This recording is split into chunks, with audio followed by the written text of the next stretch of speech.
Good morning, good afternoon, good evening, wherever you're joining us in the world, and a warm welcome to Humanity Rising.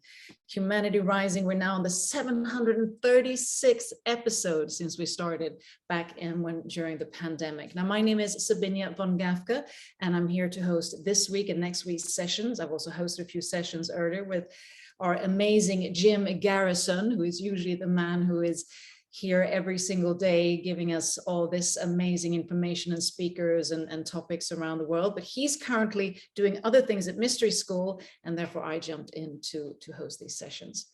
And it's truly been, like always, an amazing week so far, with interesting conversations, with really actionable insights, and an amazing lineup of speakers who are not only speakers, but who are really initiators, entrepreneurs who are pushing forward a positive change in the world. And we've talked a lot about this week about regeneration, about ecological farming, about community building, and also about the synthesis between spirituality and science. And we're going to continue with this today, as today we're going to look at the topic of Mother Earth and turn our attention to connecting children to Mother Earth.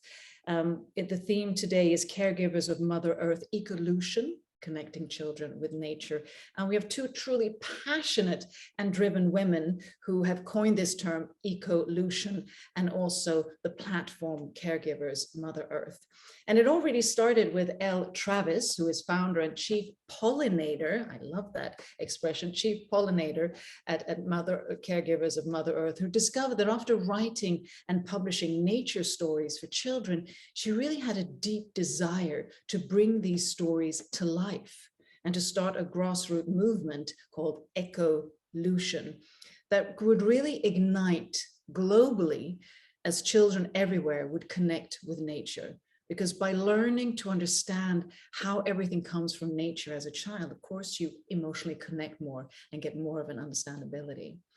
So Ellis discovered this, and she then founded this amazing NGO, Caregivers of Mother Earth, and was soon joined by Doreen Tannenbaum, who is the chief fairy godmother and curriculum manager today at Caregivers of Mother Earth. And she also sees herself as a human who records the history of the natural environment and the indigenous ways for wilding the landscapes of children's minds and hearts in becoming caregivers of Mother Earth. Now, isn't that a title that we all can give to each other? We are all supposed to be caregivers of Mother Earth. There is no planet B, as it says here. There is only one Earth here in this state, and that's Mother Earth. Anyway, it's going to be such a pleasure to listen to this presentation, and a warm welcome to all of you who are joining. Of course, our dedicated listeners and viewers in our chat, and all the other viewers from all the aggregated sources that are tapping into this space here and now at Humanity Rising. And as we always do before we start a session, to align ourselves, to really give grace and gratitude to this sacred space for 1 to 1.5 hours going forward, we align with our breath, our heart and mind to be coherent and interconnected with a 2-minute meditation breath work.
you so much for honoring that space. And let's not waste any more time, but bring in Elle Travis and Doreen Tannenbaum to share with us all the amazing work of Caregivers or Mother Earth. So I hand over the word to you two ladies. Okay, thank you so much, Sabina. I am unable to start my video. I think I need a little help with Raj, maybe. When I click on it, it says the host has stopped my video. Okay, Raj, is that something that we can check out? So okay, we got it. We got it. Yay. Perfect.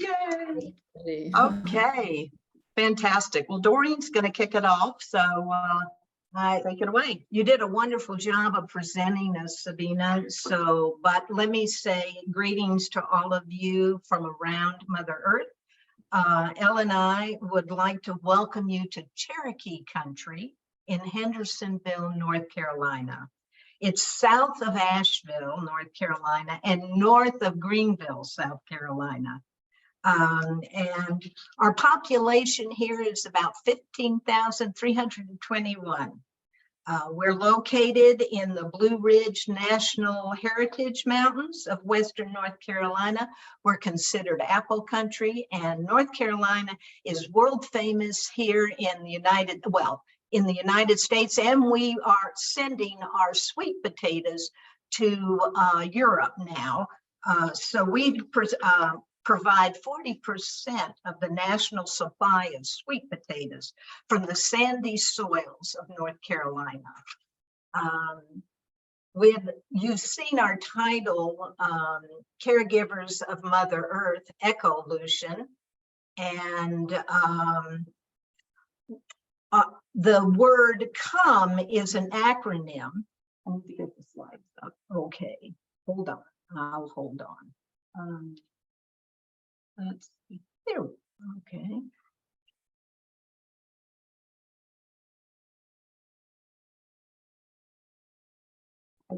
That.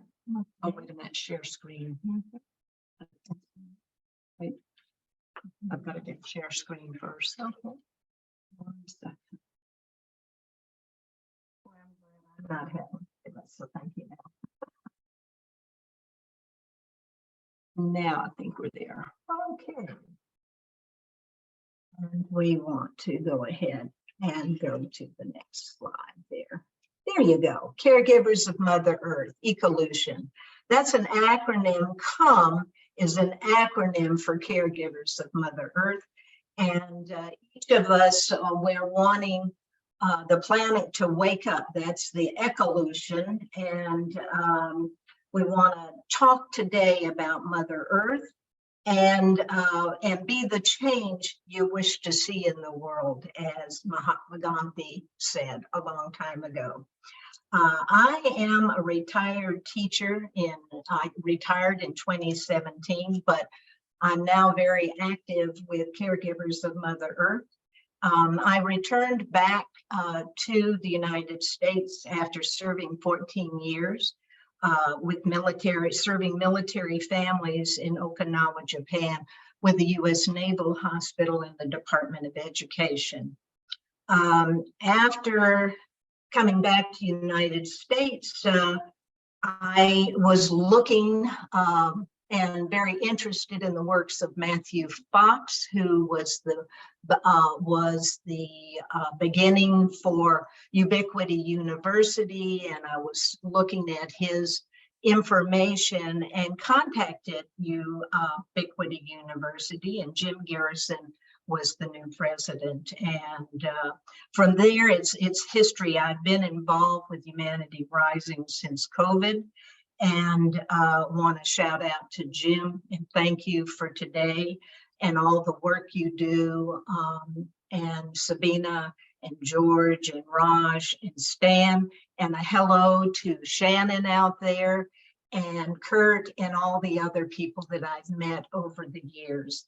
Thank you for all participating and focusing on this planet and its needs. Back in 1999, I created a resource center, a hands-on resource center on the West Coast in Ellensburg, Washington. So my focus has really been about supporting teachers and giving them the resources that they need to work with children. But over the years, I realized that what we were doing in schools wasn't working. And I really felt a need for getting children out in nature. And it wasn't until June of 2022 when I met the illustrator. You can see on screen, these illustrations are watercolors that were put together by Jenny, designed by Jenny Camp, and I met her at a garden party. After talking to her about my passion and her passion, and what she saw was that Elle Travis and I needed to meet because we had a similar vision. And so it was in July of 2022, a year to date, that I met Elle over tea. And really the rest is just history for us, because after talking, I realized that I didn't need to recreate the wheel with my nonprofit. I just needed to let that go and join what Elle had created with Caregivers of Mother Earth. And so I wrote a plan to dissolution, Ideas Gateway, Second Resource Center, and now I want to hand it over because this lovely lady, Elle Travis, has a lot to say, and I support all that she does with Caregivers of Mother Earth. Thanks, Doreen, and welcome everybody. It's very exciting for me to be on Humanity Rising. Working with Doreen, she shared so many of the different episodes, and I know that the work you're doing, having spirit and science coming together, it's a time on the planet for everybody to collaborate and work together. And so I started out thinking from a cosmic perspective, what a hopeful message we have and whose time has come. I don't know how many of you really understand that the Age of Pisces, which is a 2,500-year period, is coming to an end. And during that Age of Pisces, we saw a lot of, patriarchal power over models in every aspect of our world. And so now we're moving into the Age of Aquarius. We've been singing about it since the 60s. It's time for the Age of Aquarius, and we really are getting there. But as we move from the Piscean age to the Aquarian age, we have choice points that we really need to pay attention to. And I think, when you think about the Aquarian age, it is a symbol of technology, but it also is a symbol for collaboration and community. So we have to balance the collaboration and the community with the technology and make sure that the technology is serving the good of society. Because if it's not in balance, it can enslave.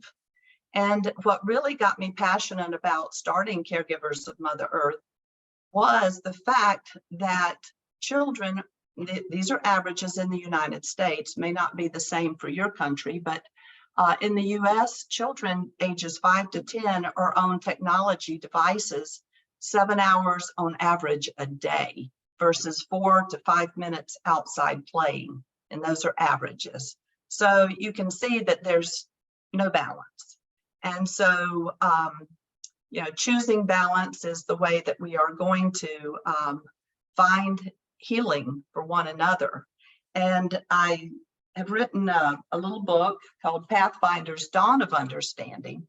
And it really is about finding that balance. And I just wanted to read just a little 30-second promo for the book. It says it's a scientific adventure, sci-fi adventure taking place in the year 2030 about 6 teenagers who are embarking on a sacred journey to learn more about and heal the earth and its delicate ecosystem. Aided by wise mentors well-versed in the world of magic and ecological balance, the teens learn of the fragile web of interconnectivity that binds all life on Earth together. After completing their training and coming of age, they each embark on a journey to use their new powers for good. So from a cosmic perspective, we're moving from power over to a model of collaboration. Now, from a personal level, shifting from dualism to oneness, we're all in this together. We're all connected in the web of life. And as science discovers plasma and realizing that we truly are connected in the web of life, all of the ancient wisdom from Indra's net, it's all coming to be proven by science. Also, with quantum physics, we know that everything has an energy frequency, and energy is neither good nor bad inherently.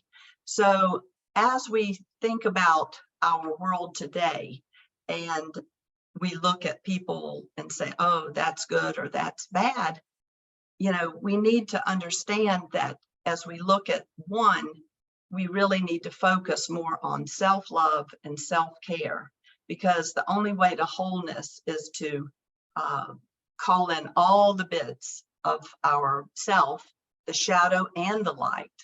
And I love this little, I guess, picture of doing that. I read a book a couple weeks ago by Harriet Rosetto called Sacred Housekeeping.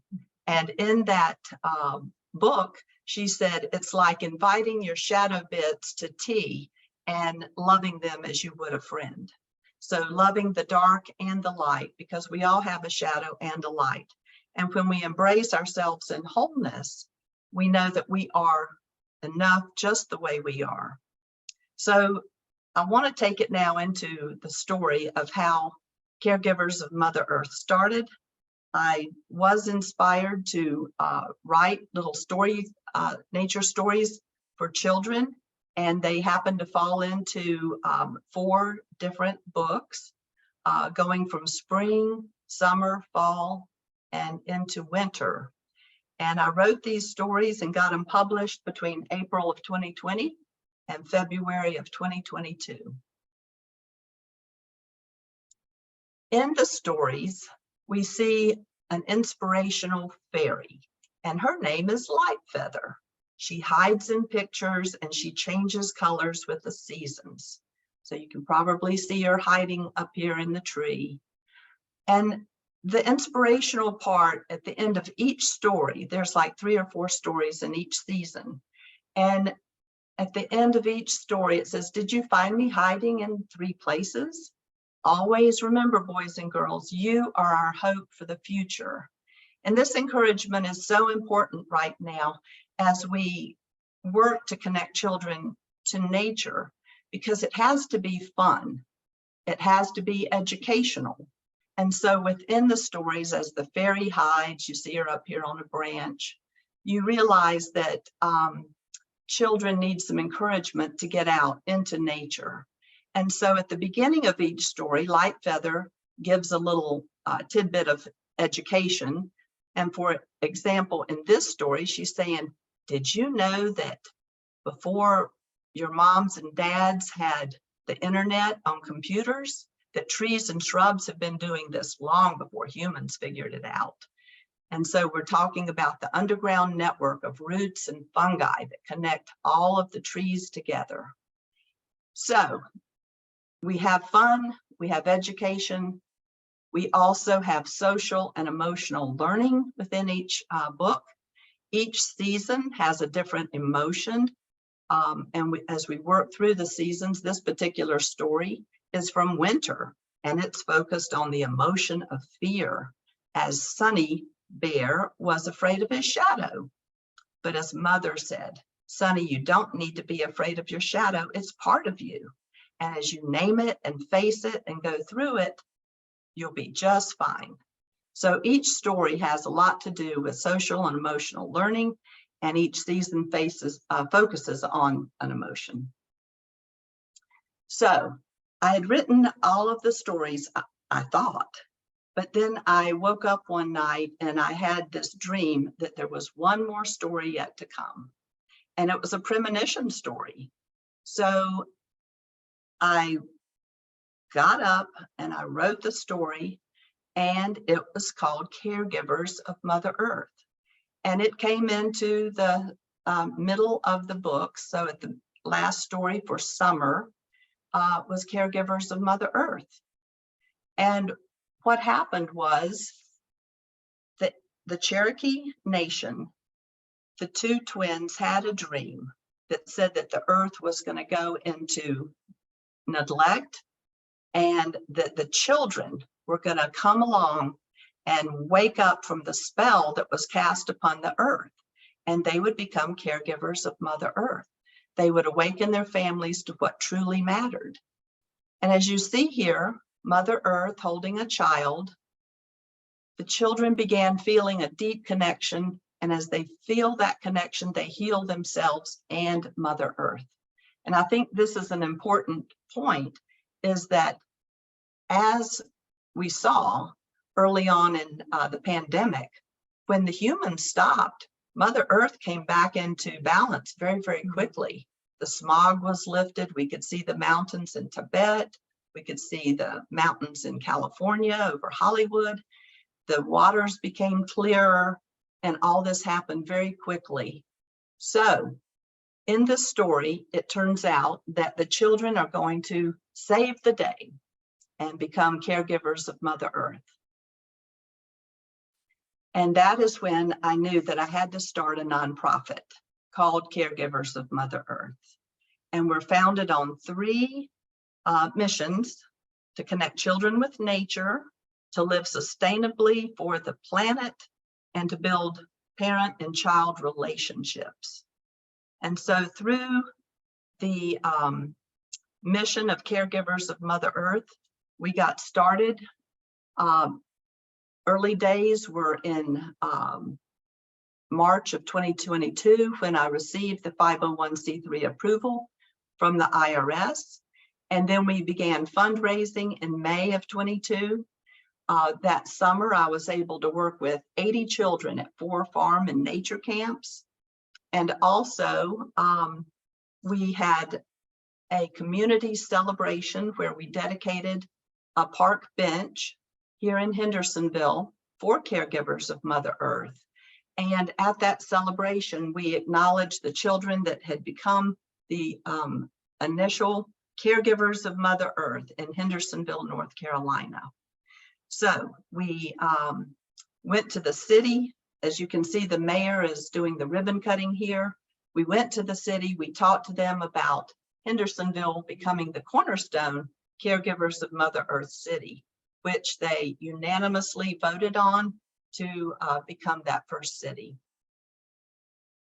So I wanted to share, as we were evolving, we started working with boys and girls clubs. And we have a garden that's in pretty bad shape, but the Boys and Girls Club were able to use that garden and produce some pretty amazing results. And what I wanted to share with you is how a garden changes lives. You'll see just a very short video in just a minute, but what was the surprise to everybody was that the kids learned the skills of gardening. They learned how to cook some of the food that they had grown, but all of the wonder that came out of it was the healing that took place from the garden. These young people, the youth, they came out and they said, we found a quiet spot. We were anxious, we were depressed, and now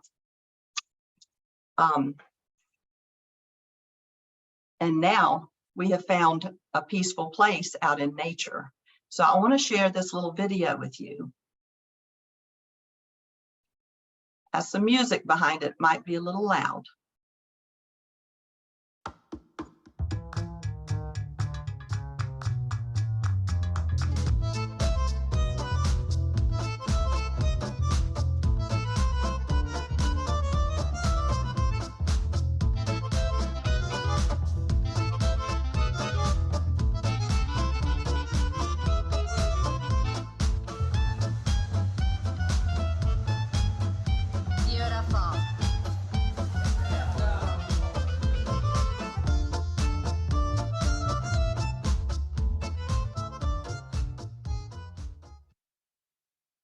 All right, so if that didn't get your toes tapping, nothing will. Those kids, they came out of the garden to table project with a new lease on life. And with that, we went to the city. The city is like, yes, you're onto something here, Elle. We do need to connect children with nature. And as the first community to become a caregiver city, we've really started some amazing things. I want to turn it back over to Doreen to talk about the other gardens that we've worked with the Boys and Girls Clubs in other cities, and let her share what we're doing from a educational enrichment perspective.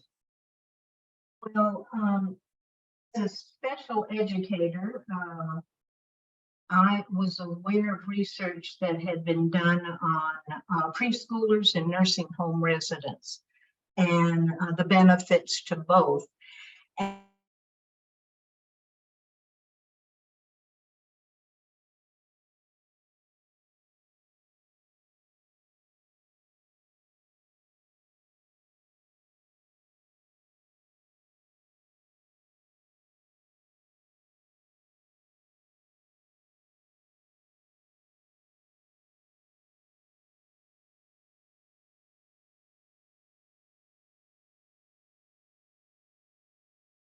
for my going over there and being a part of that community and seeing and talking to the people in assisted living and in the regular retirement community of active participants.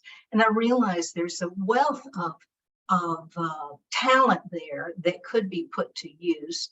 And we happened to have a intern from Furman University, Hannah Farr at the time.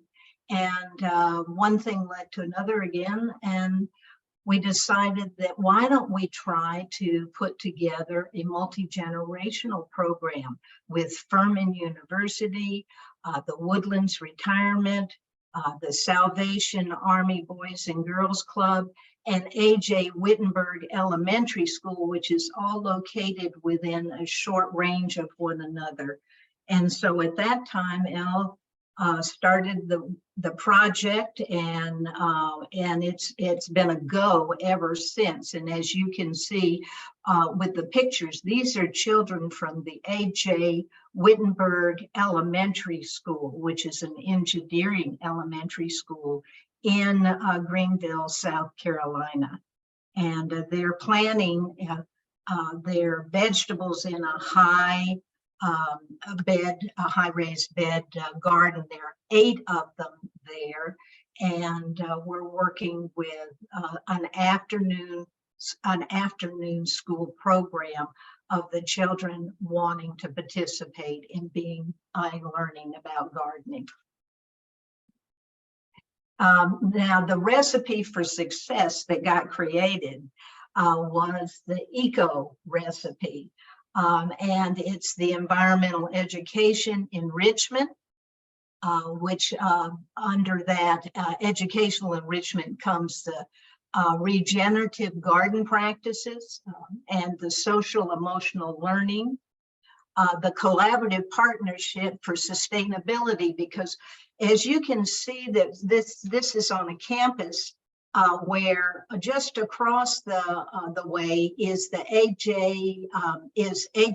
A.J. Wittenberg is on one end of the campus, and on the other end is the Kroc Center where the Boys and Girls Club is located. So it's not far, it's just in walking distance.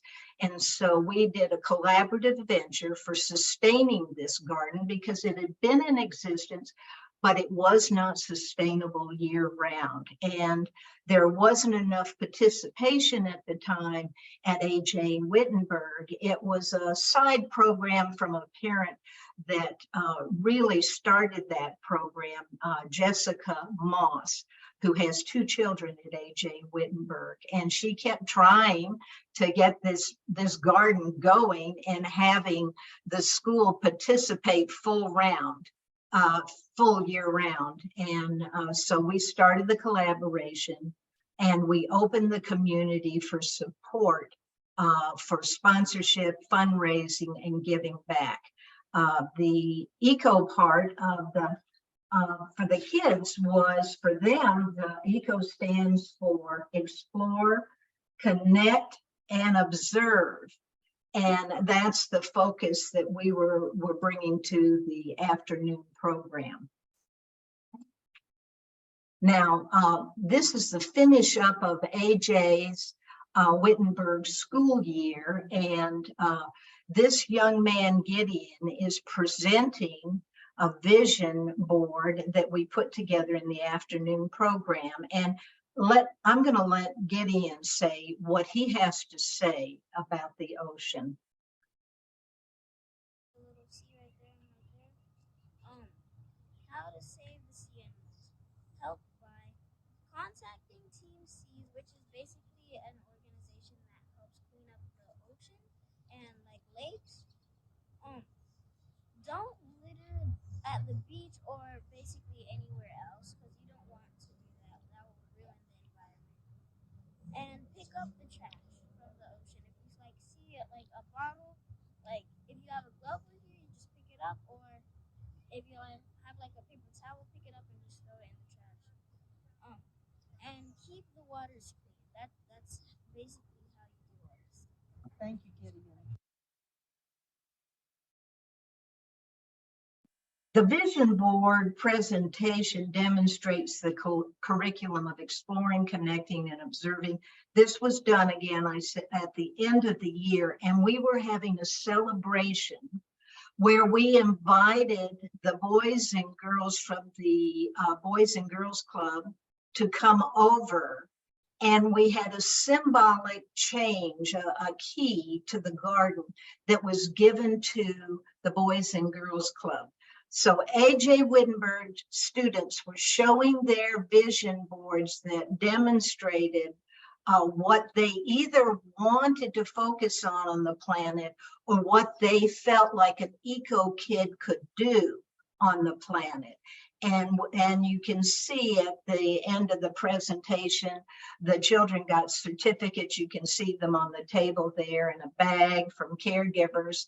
And the key was sent over to the Boys and Girls Club. And now let's move to the Boys and Girls Club. At the Boys and Girls Club, you'll hear from Kim Loudon, the educational director there, who works with all the children, and she's a seasoned provider, believe me. And she has a lot to say about what's happening in their new summer garden program. Hi, I'm Kimberly Loudon with the Boys and Girls Club here in Greenville, South Carolina. We just want to thank for the opportunity for Caregivers of Mother Earth to bring the Eco Kids together along with Boys and Girls Club and AJ Wittenberg. AJ Wittenberg took the opportunity on during the school year, and Boys and Girls Club are picking up the project during the summer. We have a garden club here at the Boys and Girls Club with roughly around 24 kids. It's been a great opportunity. Sometimes some of this is the kids' first opportunity within a garden, so it has been very, very good for them and a great experience. So far, they have planted sweet potatoes. They got to taste a sweet potato to see what it looked like before it's even put into the ground, how you can cook it. They were able to taste it. They are also able to taste the fresh veggies and herbs that AJ grown during the school year to harvest, for they are able to pull them out, and it's just been a great experience. And again, we thank Caregivers of Mother Earth for the opportunity. And you can see they're planting the sweet potatoes now. And this program, the summer program, is going to be finished in August, around August 2nd. And but the children will come back because we're going to build a bridge at the end of the summer when school starts. At AJ Wittenberg will hand the key back.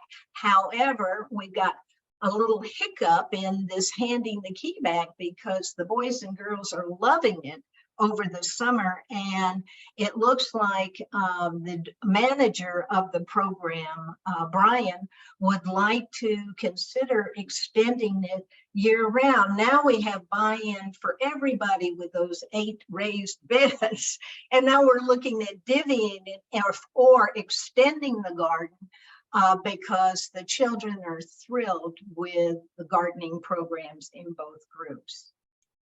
I just want to add just a little bit to what Doreen was saying. When we first started the after-school program with A.J. Wittenberg, it was a pilot program, and the principal of the school basically came in and said the 4th and 5th graders were going to be doing this. And you should have heard the moans and groans. They were like, garden club, who wants to do that? We've got our tablets here. We want to stay on, play our games. But they came out and they were good sports about it. And after 7 weeks, I said, you know, next week is our last week. And they went, no, we love garden club. And so I wanted to share that tidbit because a lot of times kids don't know what they don't know. And when you get them out in nature and they start tasting herbs in the garden or eating a green bean right off of a plant, they're like, wow. And so I just want to acknowledge the fact that it's really important to get kids out into nature. They don't know what they're missing. So next, I'm going to go back to one of the programs that we have with Caregivers of Mother Earth. I mentioned that Hendersonville became the cornerstone city for caregivers. And this year we've worked with the a committee called Hendo Earth Fest. We had our very first celebration of Earth Day, and we were a big part of making sure that that happened. We're also attending different sustainability meetings and working with the sustainability manager for the city. We're working with Bee City and Tree City, and we have put together a grant that we just found out in early June that the city was the recipient of a $25,000 grant to revitalize the 7th Avenue Garden. That's the garden that's across from the Boys and Girls Club, where I was telling you about the program that they had last summer. So it's very exciting because the garden really does need to be revitalized with new beds and just all new to just make it great for the community. So I want to turn it back over to Doreen to talk about Garden Jubilee, which is another festival that the city puts on, and Caregivers of Mother Earth was invited to give a presentation. We had a panel, and I'll let Doreen tell you about this young man. Now I'm filming this, but to your very left is Luke, a permacultural expert, and behind next to him is Jane Goodwin, and she is a master gardener. Jane Grossman. Grossman, excuse me. And Ellie is standing ready to speak, but want you to hear Kay Brown's, which I mean, he really put it out there, and I think you can all feel the message for the Garden Jubilee, that a garden is more than fruits and vegetables. Okay, Tay. So when they asked me to speak today, I'm kind of a guy full of cliches. There were 3 points I wanted to hit on about our Hendersonville Community Garden, the 7th Avenue Community Garden. There's lots of great things happening around there. But when I had the personal opportunity to participate and volunteer several times out of last year, there were 3 things that just I kept thinking about that were growing, cultivating, prospering, being planted when working in the garden. And for me, that was community, that was healing. And can someone guess the third? History. This garden, this neighborhood is full of history, from the communities to the Boys and Girls Club, to the park that's located across the street, to the Brooklyn Stream that's now being renamed, that's now being redone. And so being a part of this history and trying to justify it, trying to memorialize it in a way that's truly just and fair to all parties was one of the things that I kept thinking about over and over again. How can I justly put this history into paper so that way when folks see it, they can take part of it as well too? never in my life would I have thought community gardening to be such a healing phenomenon. When I step into the garden, whether it be a community garden, whether it be my own house garden, or whether it be just out in the field, I truly feel transformed, as though I'm lifted up from this space and planted somewhere else. It's just me, my hands, and Mother Earth. I can feel my heartbeat slow down. I can feel those deep doctor's breaths starting to be taken. I can feel my blood pressure begin to lower. And it truly is a therapeutic technique just to do. And that's one of the things that I hope to see out of this community garden, is just to see it heal the community more and more, to really memorialize that history that's in that community, and just to see it grow from activities that can be done with community members, grow with the public school systems that are looking for more opportunities to work within the community and get children out and about in nature. And so I've just been really fortunate and really blessed to be a part of this initiative, and I'm excited to see all the great things to come from this community garden. So as you can tell, he is quite an inspirational young man. He's recently graduated from the university, and he's back in the community working with children and child resources in the community. And he will be a wonderful, wonderful asset as we revitalize the 7th Avenue Garden. So when they asked me to speak, I'm sorry. When they asked me to speak, I'm kind of a guy full of cliches. There were three points I wanted. How do I get this? Okay, here we go. I'm sorry, a little technical problem on my part.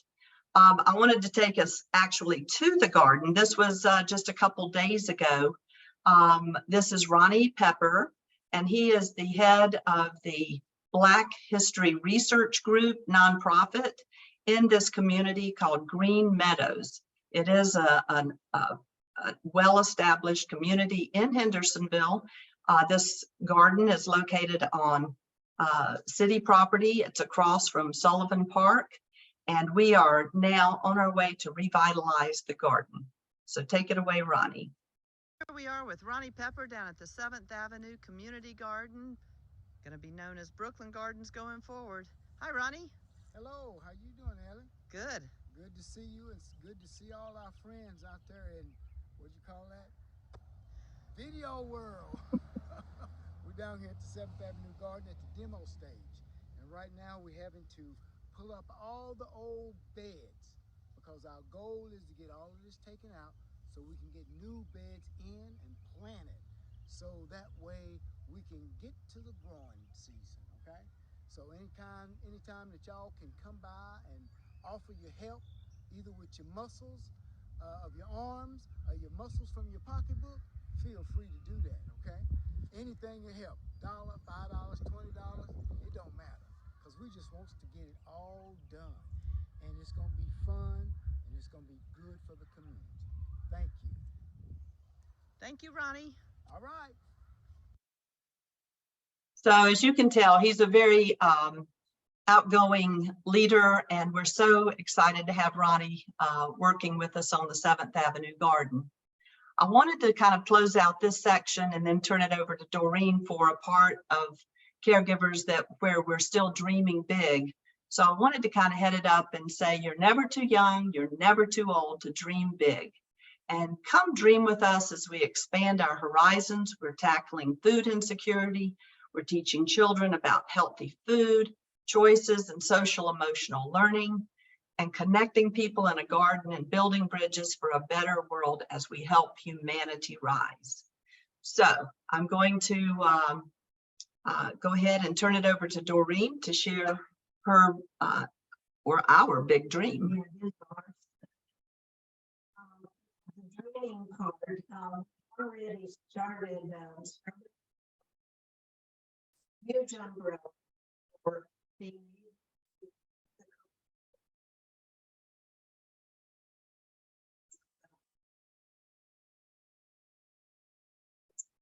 is be able to support teachers, parents, caregivers, grandparents, will be able to tap to a digital platform where they can be inspired themselves in helping children get out.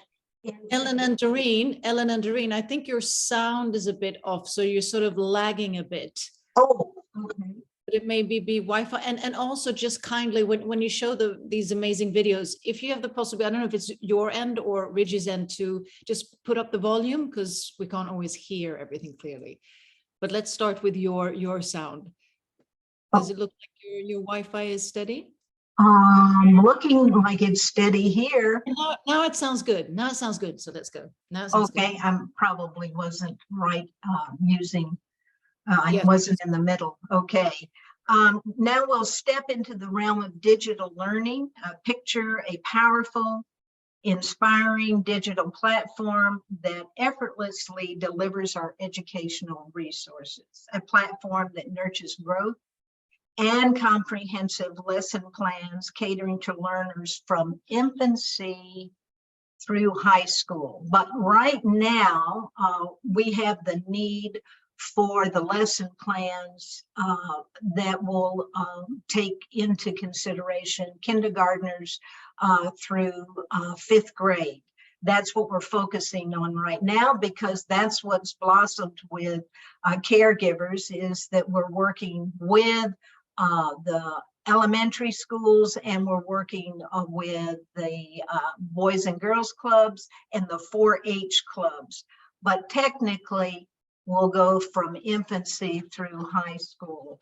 And we're looking, of course, for an SEO, a search engine, to optimize the website.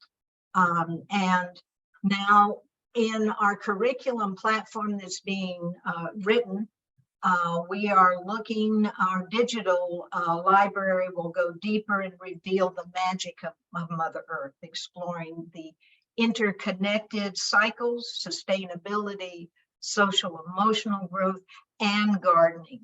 It's just opening our eyes to the beauty of nature and learning to protect it that we want to give to children and enrich their experience of being outside. Okay. Let's see, next. Along with that, every season brings new opportunities. So our curriculum will have seasonal rhythms and diverse habitats. Our curriculum breathes with the rhythm of the seasons, and we'll discover the vegetation regions across the globe, understanding their unique characteristics and their vital roles in our ecosystem.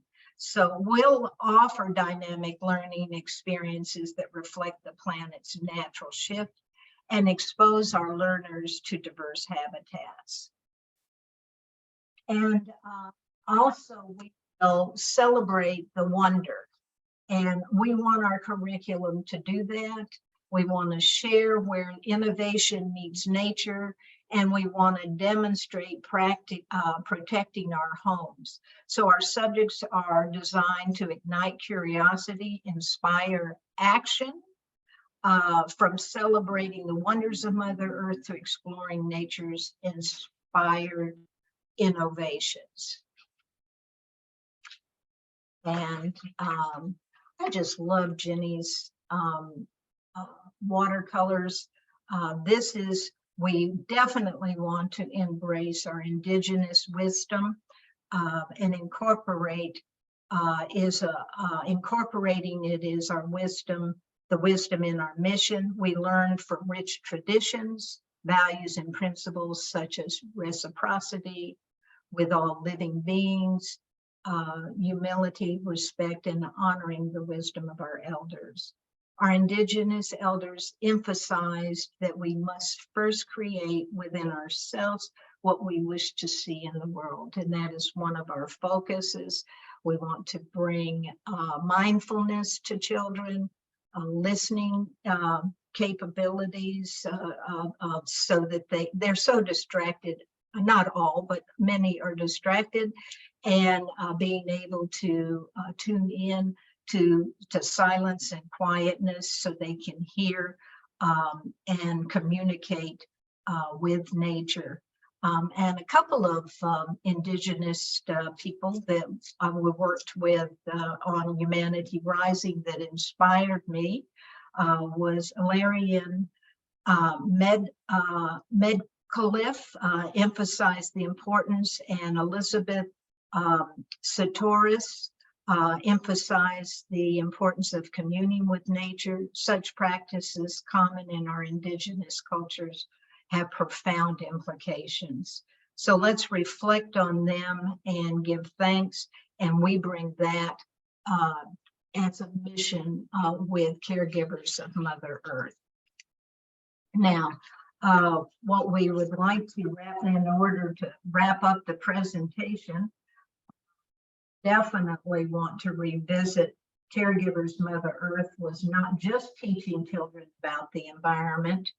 We're nurturing a generation of empathetic consciousness and proactive stewards of our precious earth. And we would like to put it out to Humanity Rising's audience to invite all educators and storytellers, nature enthusiasts, artists, musicians, poets, and anyone passionate about the principles discussed here to join us in our mission. And as you can see, you can contact me, Doreen, D-O-R-E-E-N, at caregivers, one word, of motherearth.org with questions, ideas, or however you want to play for your community. And because what we want to do is share this with the globe. And as caregivers, a gift from the Chief Fairy Godmother, I've listed a couple of gifts here, and we're going to put that on the chat. They're listed here, but we'll make a copy of it and put it in the chat so that you can see your gifts from Caregivers. And I suggest, as the Chief Fairy Godmother, that you open them in order from 1 to 4. All right, so thank you, Doreen. We love the big dream of the vision of the digital platform and all that it can hold for teachers and children all over the world. But right now, let's come back to what we do have, and we do have a scalable model that is available to communities all over the globe, and that is to become a caregiver of Mother Earth City. And we basically say it's as easy as 1, 2, 3. And what we've started, we have our second caregiver city in Travelers Rest, and they are starting their program with a Bring Back the Monarch. The monarch butterfly can only lay its eggs on milkweed. And so we are focused on planting some milkweed and helping the monarchs. Their populations over the past 20 years have dropped by 90%. And if we don't do something to bring them back in the next 10 years, they'll basically be quasi-extinct. So that's a big focus, is to bring back the monarch butterfly here in Travelers Rest. Our second year, we want to focus on pollinator gardens to help save the bees. And the third year, they're going to really focus on community growth, finding unity in community with community gardens. So if you're in touch with representatives from your community, or you'd like to start a grassroots movement in your community, you can go to our website. You can find out more about how to get started, and I will be more than happy to communicate with you and get your community started as a caregiver city. Thank you so much for your time today and listening to us. I hope the audio wasn't too bad on some of the videos, because they were really good messages. But we do appreciate your support, and we appreciate the opportunity to come on today and dream with you.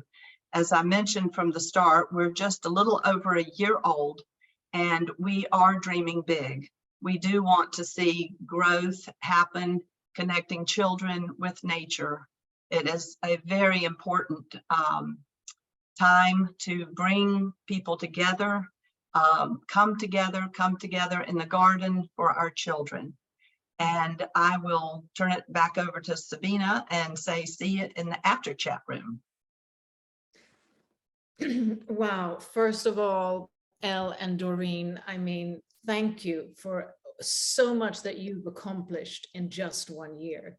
And also in this presentation of, let's say it's within 40 minutes, we've really seen tangible ways of how we can not only contribute to sustainability, contribute to the good of our earth, but also educate, incentivize, and really engage our children. And I mean, what a gift and what a lot of labor of love that has been put into this. And I love when you ended, with the sort of caregiver city, the caregiver of Mother Earth cities, that we can really scale this opportunity. So what you're doing in your end, each city, each community could actually scale this and implement this using, whatever you said. It could be caretakers of bees, or it can be the monarch, but, finding what is specifically needed in that area and make this happen. So, I mean, really applaud when the digital library and the digital platform. I presume the next step is to find a collaborator, sponsor, or partner for this digital platform, which I'm sure I'm going to start to rotate in my mind, because I'm also in the digital world, and I'm sure there are many who would like to be part of this, because you do also have, it's a business case in that sense, even though it's an NGO. And it's so touching also to see the way both of you, through the videos that we saw, like you said, initially, children don't know what they don't know. Well, the same with grown-ups, we don't know what we don't know, but giving them the opportunity to really experience something that they then want to thrive in. Yeah. Is that sort of one of the biggest insights, or what else do you take away from all of this just after a year of seeing, the progress so far? For me, it really is that the children have no idea what they're missing. And when they get out and they see the bugs and they're planting, they don't know how their food is grown, and they certainly don't know what good food tastes like until they're out in the garden and they're tasting it. So it's this whole sense of wonderment that children need to rediscover when they're out in nature. And so having them do nature journals, understand how to be quiet and listen, it calms them down. Things that we wouldn't expect for children, to have anxiety and depression and things like that. Being out in the garden, they're just playing, they're just being children. And for me, that is so important. And with that connection to nature, I know from my own perspective, I have fond memories of my childhood, and I want children today to have that same connection to nature going forward, because they are faced with big, I call them opportunities, but they are issues with global warming and things like that. And when we present these issues to the children, oftentimes they are like, I'm overwhelmed, I don't know what to do. And so we spend time with them and we say, the solutions are very simple. Planting trees to capture the carbon into the earth. The solutions are individual within your community, planting gardens. And so it gives these children a sense of they can make a difference and they can be hopeful. And so that's what I'm finding, is that we're really opening their eyes to how important it is to be connected with nature and heal their bodies. Yeah. Mm. In such a beautiful way, in such an organic way. And it also, that there are so many solutions. It's just that we haven't always been navigated to touch upon those solutions. And a lot of the time, incentives like this, you just wish that this had been in the educational curriculum from get-go when we were at the age 5 and 6. I mean, then we would have this more innately, which we do, but it's not been awakened. And but let's be positive and say now it's actually coming. So the generation that is here now, whether they're very tech savvy and digitally native, we can offer them the contrast of giving them the possibility to reconnect, because they're so digital that they actually enjoy the experience more, and maybe want to do a lot about it. So all this labor of work that you and so many others that I come across both in Humanity Rising and all over the world, there's so many amazing initiatives around the world that are really creating a positive impact and catapulting us forward to sustainability, to regenerating the earth. And that's why this is one platform to shed light, but that's sort of the next step of really building bridges, also collecting your knowledge and building a bridge to another organization so that it can be this collaborative interweavement, and it can scale. So, and I loved, I can't remember his name, but when you showed the film of the revitalization of the 7th Avenue, when this spokesperson, Ronnie. yeah, and he said, like, gardening, what a healing phenomenon. It's like, wow, what a gift.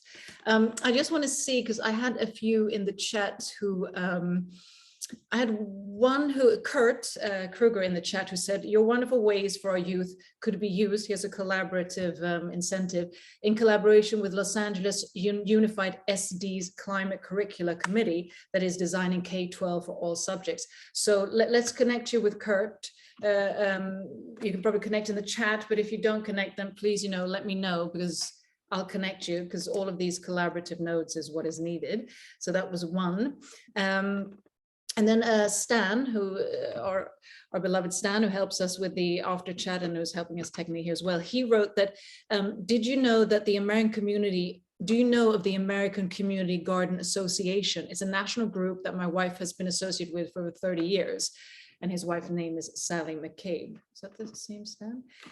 So why don't you reach out to Stan as well and see if that can give you something. And then let's see, was there any more questions from? Well, I found a comment in the chat, and I think this comment touched me, because I think this is also something that we all experience. And that she said, I'm so glad to be here. I've been surrounded a couple of days by people expressing their hopelessness. And they laugh at me when I try to bring other solutions. So I'm so glad to be here. And I think that's also something that is, the beauty of when we come together, when there's a platform, we can come together and people can talk about their initiatives to showcase that there are possibilities, because we all have environments where, there's hopelessness, there's fear, there's reactiveness and so forth. So it's also important to get gatherings where we can actually plant the seeds of hope as well, and action. Yes, if children are not given the hope, then they just shut down in fear. And we talk about that in terms of, how fear, you have to face it and get through it. But it's so important that children understand it's fun to be out in nature, that nature is a good guide in decision-making, and they get quite the education as they're outdoors. So, we want them to have fun, be playful, be children, and definitely come from an attitude of gratitude and not fear. So that's our mission, is definitely one of fun and hope, and let's get out in the garden and let's learn how to grow vegetables. So. And also your narrative and wordings of, let's initiate and incentivize all storytellers to be part of this story. That's also something, for you, I sort of visualize, maybe people who are role models and on a maybe celebrity status, who can, read excerpts of stories that can be connected to caregiving of Mother Earth, and it can, be a sort of narrative that can be shared on a YouTube channel and sort of connecting and so forth. There's just some thoughts that came to mind when you mentioned, incentivize all the storytellers, which I think is a really natural storyteller that I know that is working daily on Humanity Rising. And Shannon, I want to shout out to you. You're a natural for storytelling, and I know you do it, and I've seen your videos, Shannon MacArthur. You do beautiful work. One of the things I want to just take that dream further and let everyone know that there is a dream for having a global library for Mother Earth where we all can connect, just like Humanity Rising is putting this network together. and it's growing for videos and news and daily, that this is something that is needed and a way to bridge all of us together. So more to come, more to come. We're in the dreaming stage, but you know, you start with your dream, and this is also in the book, is teaching children through vision boarding. What is your, vision for the future? What are you dreaming about? And then to feel it, and then to take action to bring it to happen. Because like you said, in 16 months, Caregivers of Mother Earth has done quite a bit in our community. We now have a second Caregiver City and Travelers Rest. We have programs that are sustainable in boys and girls clubs. And there's quite a bit more going on that we haven't featured here today, but it's just, it's exciting.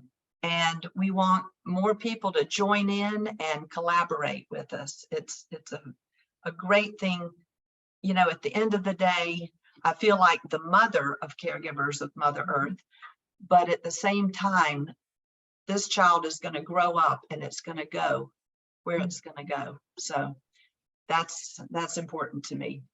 And just to mention, just again, for those who are listening and viewing, so if you want to donate, because you can donate to the Caregivers of Mother Earth, if you want to be part of the so-called blueprint of the Caregivers of Mother Earth City, where you can put this in your own community, where do these persons turn to? Our website, yes, we have a website, and it's caregiversofmotherearth.org. So again, caregiversofmotherearth.org for those of you who are not in the chat, because we put it there earlier. Donations, or if you also want to incentivize this kind of community work and addressing kids and connecting them to nature, reach out. You already have the blueprint, it's just to implement it. Yeah, I mean, it's just like what Ronnie said about the garden and donations for the garden. $5, $10, $20, no amount is too small, as we are just getting started. So any donations are greatly appreciated. And of course, taking the programs to your city and getting involved in your own community, happy to work with you individually and make that happen as well. And I know Doreen is very excited about the communities that she's networking with the digital library. And also for the digital library, I mean, there's always, you can go out and create crowdfunding as well, because people want to be engaged. So that's also a sort of a way to get people to engage and also to fund, to donate. Well, Doreen and Elle, thank you so much for everything that you're doing, for being these amazing trailblazing caregivers of Mother Earth, and for really creating ripple effects that you're doing. And I do hope that this will create additional ripple effects, and you get people who want to, I mean, I'm already in my own mind thinking about it, who want to also create Caregiver Mother Earth cities, because there's so much that we can do, and it can also be enjoyable, healing, and transformational, like we heard. So thank you so much for everything, and the best of luck going forward. And I just want to mention to all of our viewers that, of course, we'll be back on Monday. We're back next week, broadcasting between 5 and 6:30 CET. So do join us then on Monday. We have a really interesting topic. It's the 12 mindsets for the thriving in the 21st century. So with us then, we're going to have a renowned Australian futurist speaker and strategist and author, and also a soil and plant scientist. So we actually knows a bit what he's talking about, not just in a future perspective. Peter Elliard, who will, in his latest book, is describing how we can actually adapt and thrive in the 21st century, and what long-term trends and outlines and knowledge and values that we can embed in ourselves to enable us to thrive in humanity's emerging global 21st century village, because we're all in the same village. And as I said before, there is no plan B, as you can see on my t-shirt, and that is really true. But I think what I take with me from this session was also a quote that Doreen and Elle had in their presentation, that we all should remember: you are never too young or too old to dream big. So let's do that. Have a beautiful weekend, and hope to see you next week. And thank you for watching Humanity Rising.